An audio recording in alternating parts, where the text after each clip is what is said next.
আসসালামু আলাইকুম। আমি doctor K M Nurul Huda.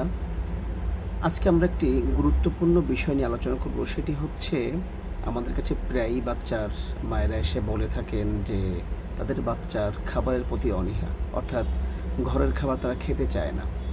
যখনই আমাদের কাছে কোনো বাচ্চার অভিভাবকরা এসে এই সমস্যার কথা বলেন, তখন আমরা প্রধানত ৩ টি বিষয় আমরা গুরুত্ব দিয়ে থাকি।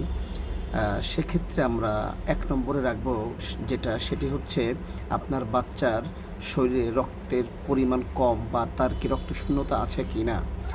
নাম্বার 2 আমরা যেটা রাখবো সেটি হচ্ছে আপনার বাচ্চার শরীরে কোনো ইনফেকশন হয়েছে কিনা, এবং নাম্বার 3 বাচ্চা কি কৃমিজনিত কোনো সমস্যাতে ভুগতেছে কিনা।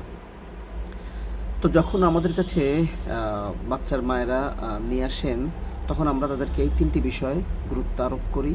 এবং আরেকটি প্রধানত বিষয় সেটি হচ্ছে আমরা বলে থাকি যে আপনার বাচ্চা কি বাহিরের কোনো খাবারের প্রতি তার আসক্তি আছে কিনা।